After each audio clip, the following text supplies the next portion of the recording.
Boa noite. A contrastar com o bom momento desportivo, o Marítimo atravessa dificuldades financeiras. É uma situação que tem originado atrasos nos pagamentos, até mesmo nos salários dos jogadores.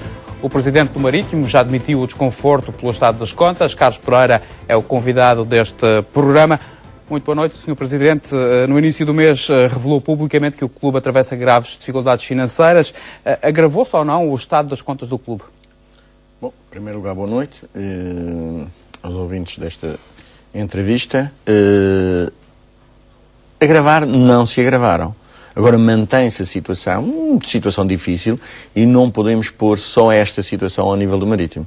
Nós temos que pôr esta situação ao nível dos clubes e das associações da região autónoma da Madeira, face àquilo que tem sido também o grande problema financeiro da região, do país e da Europa, e, logicamente, afeta os clubes e as associações da região autónoma da Madeira. Não há nenhum clube saudável financeiramente, digamos assim? Não há neste momento nenhum clube saudável. Porque se nós analisarmos por um lado aquilo que são as receitas, por outro lado aquilo que são as despesas, vemos que os clubes estão a contribuir mais do que aquilo que estão a receber. Por outro lado, sabendo que há instituições ou há associações e clubes cujas receitas são diminutas, dificilmente fazem face àquilo que são as suas despesas. E por isso há aqui um problema que nós temos a dívida do Marítimo? Em conjunto. A dívida do Marítimo, nós não podemos quantificar ao momento qual é a dívida do Marítimo, porque se nós formos somar aquilo que são as reservas que existem nas contas do Marítimo em função daquilo que é a reclamação que o Marítimo fez em relação àquilo que são as dívidas fiscais, se analisarmos aquilo que é as infraestruturas desportivas, sendo uma dívida do Marítimo, mas suportada por um contrato de programa, é outra, e se for a dívida corrente, também é outra. Se nós analisarmos a dívida corrente, é uma dívida completamente ou perfeitamente ao alcance daquilo que são as receitas do Marítimo. Mas se nós analisarmos aquilo que é a dívida fiscal ou a dívida que depois está suportada por garantias bancárias, é que aí nos limita a capacidade de endividamento e dificilmente nós podemos fazer face àquilo que são as nossas dificuldades, ou seja, o nosso passivo em relação a continuar assim, o Marítimo corre o risco de entrar em falência técnica ou já está em falência técnica? Se nós analisarmos aquilo que é o ativo e o passivo, o Marítimo não está em falência técnica. O Marítimo, se nós quantificarmos aquilo que são os ativos do Marítimo, com certeza que está muito bem de saúde. Se nós analisarmos aquilo que é a dívida atual, aí diria que estamos com muitas dificuldades e muitas limitações a fazer face às despesas correntes, às despesas de tesouraria. É que na nossa tesouraria é que temos de facto alguma dificuldade, que com esta venda de um dos ativos, um dos bons ativos que o Marítimo tinha, que foi o Babá, veio dar alguma disponibilidade de tesouraria, mas que, como sabemos, as vendas não são feitas. Quanto é que representou o Babá para o clube? Nunca me vai ouvir falar em termos de valores. Fala-se em 3 milhões, confirma? Eu não confirmo nem desminto. Pronto, dito de outra forma, não confirmo nem desminto, mas que não é uma receita que entra de imediato, é uma receita que é dilatada em 2 anos e meio. Portanto, logo nós temos que fazer programação àquilo que são as receitas e as despesas no imediato, face às situações que nós temos em mora, por exemplo. Quanto é que o Marítimo precisa para pagar os jogadores, por exemplo?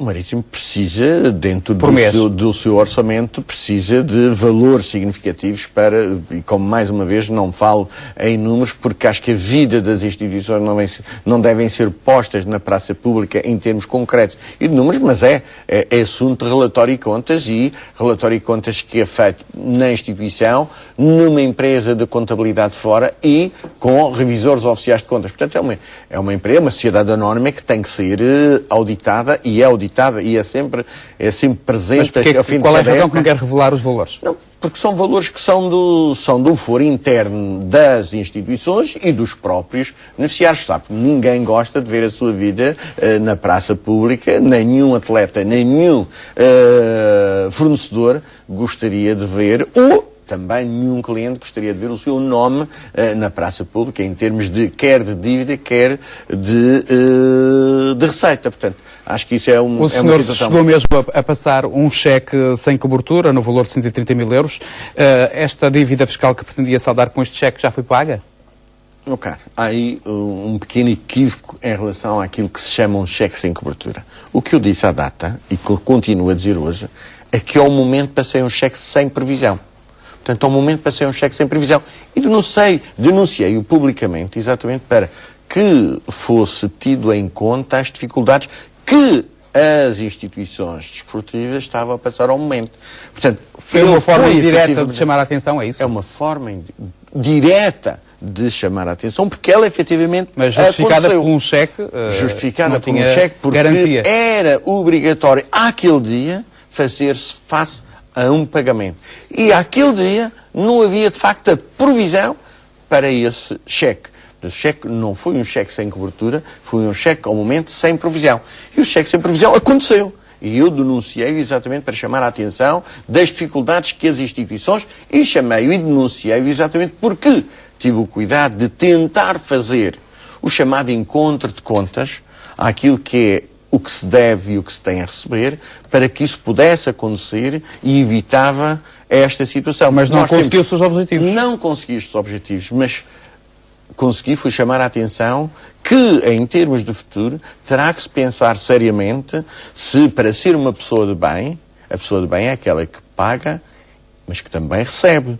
E então, se nós devíamos, também éramos credores de quantias muito mais elevadas do que aquelas, havia, na minha opinião, que haver a possibilidade dessa situação de encontro poder ser efetuado. E não foi. E como não foi, e porque nós precisamos a todo momento sempre das certidões para poder participar nos campeonatos nacionais, então não tive outra alternativa senão fazer exatamente... A administração fiscal está a ser pouco compreensiva com os clubes e com as empresas madeirenses? Nada compreensível. Nada compreensível. E discordo muito daquilo que é a administração fiscal. Que encontro de contas é que pretendia acertar, por exemplo? É a fazer uma dação em pagamento daquilo que eram as receitas que nós tínhamos a receber, cujas receitas eram da própria região. E, portanto, fazia o encontro de contas com aquilo que a região nos deve e nós passaríamos essa dívida que é do Marítimo para a região. Portanto, havia aqui um encontro entre o deve e o haver. E deixe-me dizer, para completar o meu raciocínio, e que vejo todos os dias insolvências e vejo todos os dias, porque antes de ser um presidente do clube, sou também um empresário. E sendo um empresário com muita responsabilidade, e aliás, se me der a oportunidade, eu demonstro-lhe claramente como é que sou primeiro um empresário antes de ser um dirigente, tenho aqui um grupo de empresas que também... Que são muitas empresas. Quantas empresas é que tem? São muitas, olha, 2, 4, 6, 8, 10, 12, 13, faltam aqui 2, 15 empresas, que são tituladas por o grupo Pereira Filhos Investimento. Portanto, sou, antes de ser presidente, sou empresário. Tenho responsabilidades. E se tenho responsabilidades, a mim preocupa muito que as empresas estejam a entrar em insolvência permanentemente. Eu acho que, em vez de se admitir funcionários para penalizar as empresas, acho que se deviam admitir funcionários para... Mas o Estado também precisa de dinheiro. Mas precisa muito mais das empresas do que esse dinheiro. E então devia era aconselhar as empresas como não deveriam entrar na insolvência ou então na falência. Portanto, acho que isto aqui é um papel que está invertido. Em vez de se penalizar, devia-se compensar. E devíamos aconselhar a que as empresas fossem viáveis. E então o acompanhamento deveria-se dar algum tempo antes de entrar nessa derrapagem. Mas voltando àquilo que é propriamente a instituição desportiva, acho que isto também era um papel perfeitamente ao alcance da administração fiscal e que poderia aqui atenuar em muito aquilo que é o prejuízo das instituições. Mas, para saber e para que as pessoas percebam bem qual é o papel destas instituições em relação àquilo que são as receitas e as despesas das instituições, eu mostro-lhe um outro gráfico que tenho. Olha, eu começaria aqui por fez o trabalho de casa. Não, faço o trabalho de casa até para que as pessoas possam perceber o motivo não só da entrevista, mas também aquilo que é o papel importante e fundamental em relação àquilo que é o papel destas instituições. Olha, nós temos 2.219 atletas. Nós temos, ao serviço da instituição marítima, 110 treinadores. Nós temos, entre alunos e professores, 165. Nós temos seccionistas, 55 seccionistas. E nós temos 115 funcionários. Logo vê que é uma empresa ou é uma instituição desportiva com peso na economia da região. E que não é pouco. Mostrava-lhe um outro... Muito rapidamente, Castro, muito rapidamente, temos muitas perguntas para responder. Mas isto é que é importante que as pessoas percebam. Nós, em 2007, 2008, pagámos 3.315.000 euros de impostos. Nós recebemos, de contrato de programa para a divulgação da região e a obrigatoriedade de ter aqueles atletas, todos que eu acabei de referenciar, 2.903. Portanto, em 2008 recebemos 2.870, pagámos 2.879, recebemos 2.700. Nós em 2009, 2010 pagámos 2.712.500 euros e recebemos 2.600. Nós em 2010, 2011 pagámos 2.475.000 euros e recebemos 2.400 e tal. E este ano vamos receber 2.244. Se isto não bastasse, ainda haveria que aqui acrescentar... E era esse dinheiro que gostava de ter já nas contas? Não, era este dinheiro, parte deste dinheiro, que nós gostaríamos de ver já para fazer face a estas...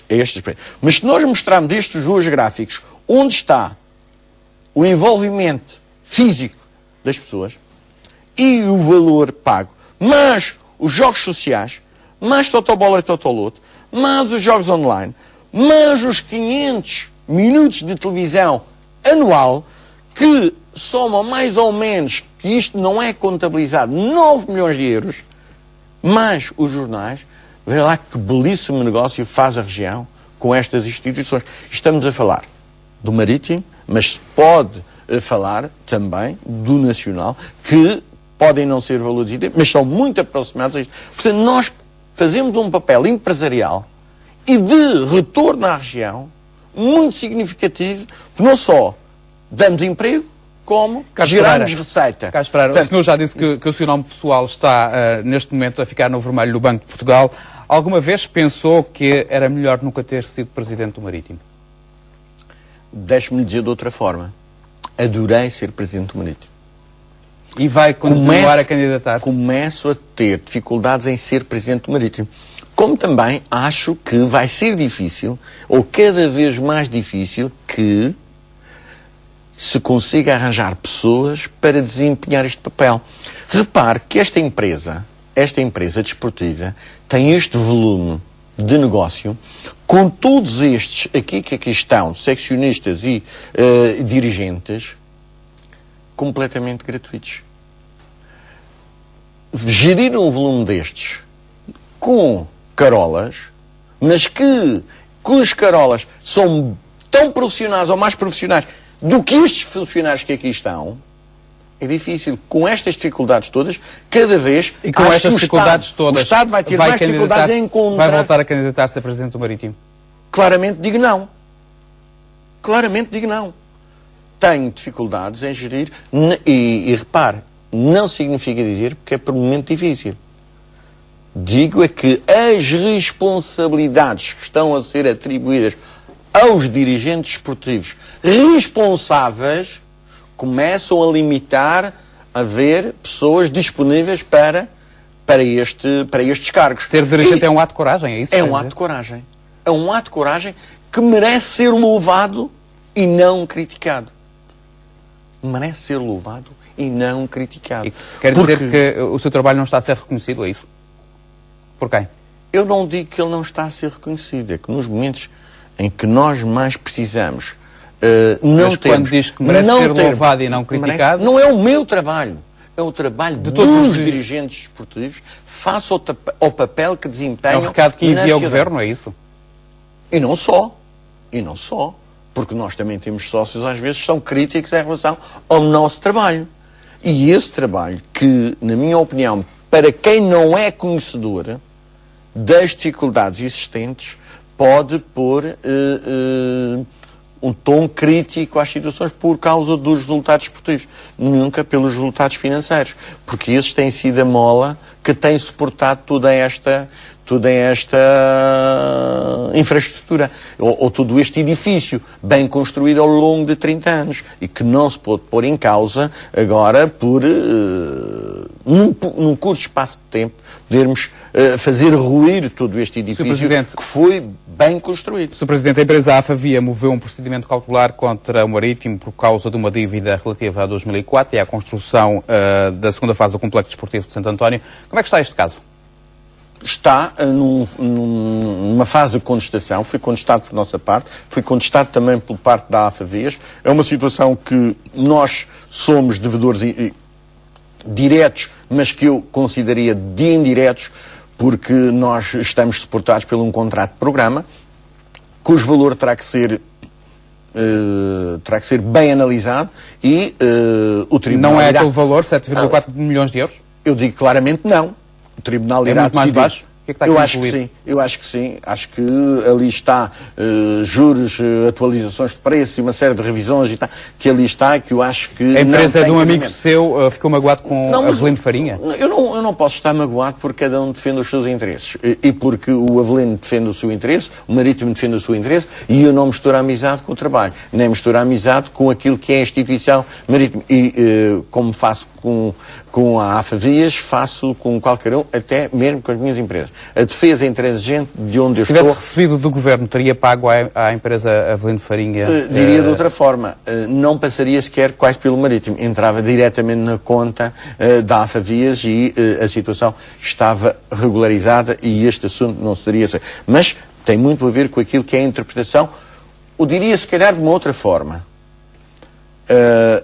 O cansaço poderá ter muito a ver com a falta de diálogo. E há falta de diálogo? Na minha opinião, claramente, se é uma falta de diálogo em relação àquilo que são os momentos mais críticos, os momentos mais difíceis da vida, quer empresarial, quer da vida desportiva. Foi por causa disso que os clubes queriam criar uma comissão para dialogar com o Governo Regional e solucionar este caso dos pagamentos em atraso? Claramente, porque a situação estava a tornar-se de tal forma, ou está de tal forma insustentável, que os dirigentes decidiram reunir-se para poder planear, que a palavra mesmo planear, aquilo que seria as suas dificuldades ao momento para poder, em termos de futuro, e sabermos quando. E por isso é que foi solicitada uma reunião, e cuja reunião aconteceu e que não houve nenhuma conclusão e os dirigentes sentem-se... Os clubes queriam dialogar com quem? Com o Presidente do Governo Regional ou com o Secretário que tutela o desporto? Os clubes querem dialogar com quem tiver a capacidade de nos poder dar alguma informação sobre aquilo que nós podemos fazer, ou seja, dar uma indicação como nós podemos planear aquilo que será a atividade desportiva e a atividade de tesouraria das instituições. Eu sei que é difícil, mas olha, sempre nos momentos difíceis, mesmo na minha instituição, mesmo no Marítimo, eu estou sempre permanentemente em diálogo com os nossos fornecedores. O Governo tem fugido ao diálogo, é isso? Sr. Presidente, o Governo tem fugido ao diálogo? Acho que não tem havido o diálogo que eu acho que devia haver. E agora, o que é que está à espera do Governo? Não, nós esperamos claramente que possa ser iniciado um diálogo que se possa rapidamente encontrar uma solução. Atenção, nós estamos a falar, é importante o dinheiro, mas é importante que se possa encontrar meios para lá chegar. E só se consegue encontrar meios para lá chegar havendo o diálogo. O Presidente do Governo Regional da Madeira, Dr. Alberto Jardim, disse que os clubes vão receber as verbas em atraso, disse mesmo, mas o cumprimento será faseado, e lamentou que algumas associações e clubes cuspam no prato que lhes deu de comer. Como é que analisou estas declarações? São declarações, claramente, que não me revejo nelas. Não vou rebater essas informações, até porque não me revejo. Eu não sou funcionário. Não recebo do orçamento. Não tenho ingratidão para com quem, ao longo de muito tempo... Está de consciência tranquila, tem sido grato com o governo. Deixe-me só. Para quem durante muito tempo, pela região que durante muito tempo apoiou, mas que os clubes também fizeram o retorno, também deram da sua satisfação, ou da sua estabilidade, ou da sua satisfação em relação àquilo que é a vida ativa de cada um de nós, que deu o retorno. É por isso também que o Sr. Presidente está lá há 30 anos, porque nós, daquilo que é a região, porque não é o Sr. Presidente, não é os membros do Governo, é a região que faça aquilo que é uma obrigação da região e da Constituição, apoiar as instituições, porque há aqui uma coisa que nós temos que clarificar. Uma coisa é a Constituição, outra coisa é o Estatuto Político e Administrativo, que reivindicou para si o desporto, a educação, a saúde, e que, porque parece mas que a opinião pública... por fatos preocupa-o? O quê? Receber as transferências do Governo Regional por fases, aquelas que estão aí atrás, não me preocupa. É o que eu acabei de dizer. O planeamento é que interessa. Quer saber quando é que vai receber? É isso? Como? Quando e como vamos receber, para nós podermos negociar com os bancos? Se é possível, mas que neste momento está difícil a nossa negociação com os bancos, face aos atrasos por aquilo que foram os contratos de programa em função das infraestruturas desportivas, que com os atrasos permanentes obrigou a que os bancos comunicassem ao Banco de Portugal, e por isso é que eu digo que a minha situação está a ficar a vermelho, porque foi comunicado ao Banco de Portugal os atrasos permanentes dos apoios ou do cumprimento dos contratos de infraestruturas desportivas, e é comunicado ao Banco de Portugal, porque o devedor direto é as instituições. E ao ser as instituições, é por isso que estava. Tem dificuldades em pagar as deslocações dos jogadores? Deixe-me só que lhe diga que naquela reunião onde os dirigentes lá estiveram, tive Marítimo, Nacional, União, o CAB, o Madeira... Eram quase todos os clubes da Madeira. Quase todos os clubes e quase todas as instituições. Portanto, não foram meia dúzia de pessoas que ali estiveram... O senhor tem tido dificuldades em pagar as viagens dos clubes? Nós temos pago as viagens com muitas dificuldades e com aquilo que é o recurso ao crédito do seu Presidente. Portanto, o Presidente tem garantido a continuidade, a pagar as viagens territorial, que é um dever do Estado, e tem sido... Porque isto é bom que as pessoas percebam, que parece que há aqui um benefício dado aos clubes em relação às viagens. Não. As viagens, se nós repararmos... Quem devia pagar as viagens era o Estado, é isso? Está consagrado que as viagens é uma responsabilidade do Estado pela continuidade territorial.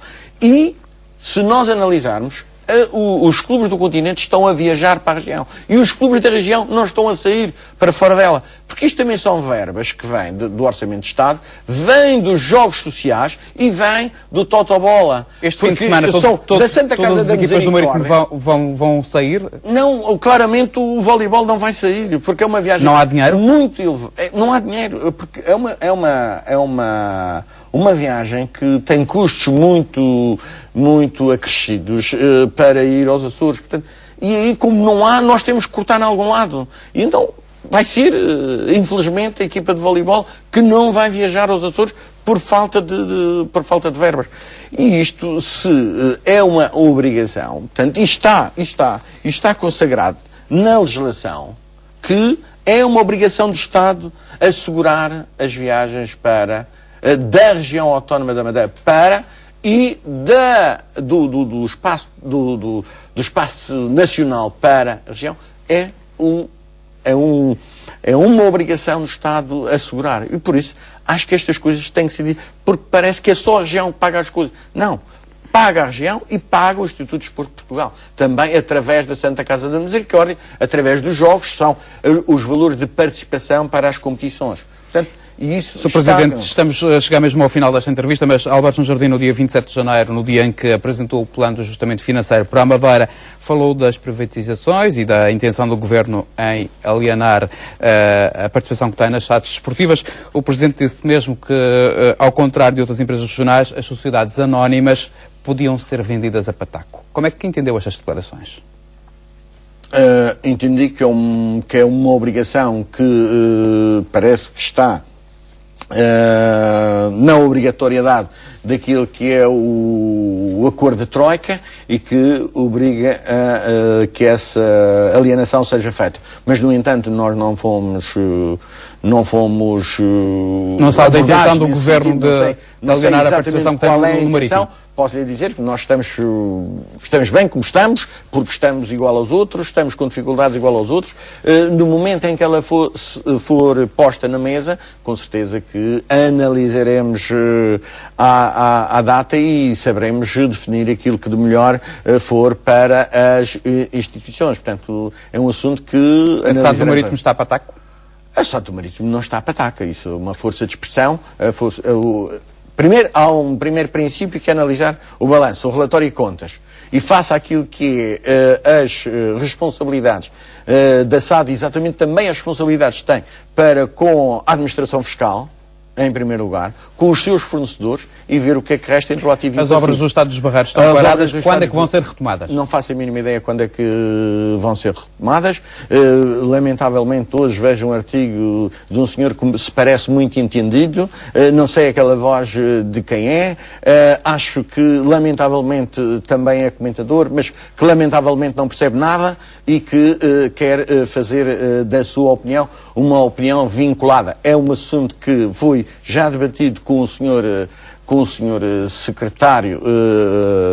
Está a falar de quem? Estou a falar do Filipe Malheiro, que hoje num artigo no jornal fala de situações que mais valia estar calado, porque se pensasse e nunca ouvi abordar outras situações, se pensasse claramente que aquela infraestrutura tem um contrato de programa e que pode pôr em causa ficar a instalação da forma que está e o contrato de programa ser executado no seu valor total, com certeza pensaria duas vezes e seria de facto difícil justificar à região ou justificar a quem assinou aquele contrato de programa, porque nós não podemos pôr em causa aquilo que é a infraestrutura, que seria a infraestrutura mais emblemática. O projeto está parado, já está concluído, coloca a hipótese de ser construído por fases, ano a ano, por exemplo? Eu coloco a hipótese, eu coloco todas as hipóteses. Agora, há uma das hipóteses que eu acho que tem que ser mesmo encarada, é que essa infraestrutura, se não for concluída, é um prejuízo enorme para a região autónoma da Madeira. Não só por a imagem que dá, mas também por aquilo que é as responsabilidades assumidas ao momento e com um contrato de programa que vai, efetivamente, ser muito prejudicial à região, tendo responsabilidades financeiras e mantendo uma obra no estado em que está. A pala do Estádio dos Barreiros apresenta sinais de degradação. Vai ser reparada esta pala? Ocorre o risco de ruir, digamos assim, por aqueles sinais evidentes de degradação que tem? É uma afirmação sua, nunca Mas nunca olhou para cima a ver como é que a pala está? É um assunto que eu não comento, porque a minha capacidade de engenharia, quem lhe passou essa mensagem deve ter alguma capacidade de engenharia que eu não consigo rebatê-la. Eu sei que lá estou e que me sinto seguro onde estou, agora não faço a mínima ideia daquilo que está a dizer. Senhor Presidente, apostou em Pedro Martins, que treinava a equipa B. Esta foi uma decisão muito criticada. Agora, é uma aposta ganha? Hoje é uma situação muito elogiada. Mas deixe que lhe diga que isto só é possível nós analisarmos estando bem por dentro de toda a situação. E eu acompanhei o Pedro Martins muito de perto naquilo que foi a sua vinda para o Marítimo e para a equipa B, na situação em que a equipa B estava e na situação que concluiu o campeonato, naquilo que era a sua capacidade de trabalho e o seu relacionamento com os atletas, e mesmo com essas críticas todas, levou-me a concluir que era a melhor aposta que podia ter para o futebol profissional do Marítimo. Se algum clube grande quiser levar o treinador ou o atual treinador do Marítimo, está disposto a deixá-lo sair? Por um lado ficaria triste, por outro lado ficaria muito feliz. Era sinal que era um bom negócio. É sinal que era Aqui deixe que lhe diga que às vezes nós não pomos primeiro o negócio à cabeça. Pomos uma boa imagem daquilo que foi o trabalho por nós produzido, daquilo que foi a divulgação do Pedro Martins, daquilo que pode representar em termos de futuro, porque conhece a nossa equipa como ninguém, conhece a região como ninguém e que poderá daí advir alguma mais-valia para o Marítimo. Mas que para o nome da região, para a imagem da região, cada vez que um treinador do Marítimo salta para um patamar superior e anda ao mais alto nível do futebol nacional e internacional, é sempre uma bandeira da região, é sempre aquela mais-valia que não é contabilizada, mas que é muito, muito significativa. Agora mesmo a última pergunta, qual é a meta? Terminar entre os 3 primeiros nesta temporada desportiva? Até onde nós pudermos, até onde a equipa puder ter forças para alcançar. Mas acha que consegue estar entre os 3 primeiros? Faça as suas limitações. Deixo que lhe diga que é muito difícil atingirmos esses objetivos. Porque não temos nem o orçamento do Braga, nem o orçamento do Sporting, nem o orçamento do Porto, nem do Benfica. E depois tem uma coisa que é muito atrativa para o Braga. Tem um clube e uma cidade atrás desse mesmo clube. Nós hoje, com todas as dificuldades, e não tendo um clube e uma cidade, ou tendo uma cidade e vários clubes, torna-se mais difícil alcançar esse objetivo. Deixo só como nota final, nós não estamos contra ninguém. Nós estamos a favor daquilo que é a vontade expressa, e eu digo olhos nos olhos, de forma que não sou ingrato a ninguém, sou agradecido à região por tudo aquilo que fez em relação às instituições, mas nós também demos o retorno àquilo que foi o investimento feito pela região. E não sou nem ingrato nem mercenário. Sou mais um mecenas, porque muito do envolvimento que eu tenho ali, financeiramente e também do meu trabalho diário, é lamentável que ouça críticas em relação aos dirigentes desportivos. Isso é uma crítica que faz ao Presidente do Governo? E porque também naquela reunião estão ex-dirigentes desta região. Mas é uma crítica que faz o Dr. Alberto Jardim? É uma crítica concreta, porque não me revejo naquelas declarações. Sr. Presidente Carlos Pereira, muito obrigado por ter vindo à RTP Madeira. Colocamos assim um ponto final deste programa em entrevista. Assim especial, desejo uma boa noite.